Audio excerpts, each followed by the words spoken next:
ಮನೆ ಕಟ್ಸ್ಬೇಕನ್ನೋದು ಎಷ್ಟೋ ಜನದ ಕನಸು. ಅಂತದ್ದೇ ಒಂದು ಕನಸು ಇವತ್ತು ನನ್ಸಾಗಿದೆ. ಬನ್ನಿ 65 ಲಕ್ಷದಲ್ಲಿ 30-40 ಸೈಟಲ್ ಕಟ್ಟಿರುವಂತಹ ಈ ಟ್ರಿಪ್ಲೆಕ್ಸ್ ಮನೆ ಹೇಗಿದೆ ನೋಡೋಣ. ಓಪನ್ ಕಿಚನ್ ಕಾನ್ಸೆಪ್ಟ್ ನಾನು ಕೇಳಿದ್ದೆ. ಅವರು ತುಂಬಾ ಪ್ಲಾನ್ ಮಾಡಿ ಆ ಕಡೆ ಈ ಕಡೆ ಅಂತೆಲ್ಲ ಪ್ಲಾನ್ ಮಾಡಿ ಫೈನಲ್ ಆಗಿ ಮಾಡಿದ್ರು. ಚಿಕ್ಕಿ ಮನೆ ಗೃಹ ಪ್ರವೇಶಕ್ಕೆ ಬಂದಿದ್ದೀನಿ. ನನಗೆ ಮನೆ ನೋಡ್ಬಿಟ್ಟು ತುಂಬಾ ಇಷ್ಟ ಆಯ್ತು. ಸೊ ಇಲ್ಲಿ 30-40 ಸೈಟಲ್ಲಿ ತುಂಬಾ ಸ್ಪೇಸ್ ಯೂಸ್ ಮಾಡಿಕೊಂಡು 5 ಬೆಡ್ರೂಮ್ಸ್ ಬಂದಿದೆ. ಟ್ರಿಪ್ಲೆಕ್ಸ್ ಮನೆ ಇದು. ಈವನ್ ಕಿಚನ್ ಇಂದ ಹಿಡಿದು ಎಲ್ಲ ನನಗೆ ಇಷ್ಟ ಆಯ್ತು. ಬಂದ್ಬಿಟ್ಟು ಇನ್ನೊಂದು ರೂಮ್ ಮೇಲೆ ಬಾರ್ ಕೌಂಟರ್ ಮಾಡಿದ್ದಾರೆ, ಅದು ತುಂಬಾ ಚೆನ್ನಾಗಿದೆ. ಆಕ್ಚುಲಿ ಸ್ವಿಂಗ್ ಇದೆಲ್ಲ ಇದು ಫೇವ್ರೇಟ್ ಆಯ್ತು ನನಗೆ. ಲಕ್ಷ್ಮಿ ಕೂರಿಸಿದ್ದಾರೆ, ಸನ್ಲೈಟ್ ಲಕ್ಷ್ಮಿ ಮೇಲೆ ಬೀಳ್ತಾ ಇದೆ. 4 ಬೆಡ್ರೂಮಿಗೂ ತುಂಬಾ ಚೆನ್ನಾಗಿ ಇಂಟೀರಿಯರ್ ಮಾಡ್ಕೊಟ್ಟಿದ್ದಾರೆ.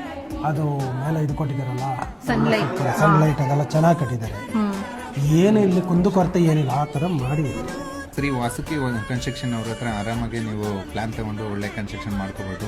ಸೊ ನೀವು ನಿಮ್ಮ ಮನೆನ ಕನ್ಸ್ಟ್ರಕ್ಷನ್ ಮಾಡಿಸ್ಲಿಕ್ಕೆ ನೆಕ್ಸ್ಟ್ ತೋಟ ಇಟ್ಕೊಳ್ದೆ ಶ್ರೀ ವಾಸುಕಿ ಕನ್ಸ್ಟ್ರಕ್ಷನ್ಸ್ ಅವ್ರನ್ನ ಕಾಂಟ್ಯಾಕ್ಟ್ ಮಾಡಿ. ಹಾಗೆ ಸ್ನೇಹ ಕಮಲ್ ಅಕೌಂಟ್ ಫಾಲೋ ಮಾಡೋದ್ ಮರಿಬೇಡಿ. Thank you.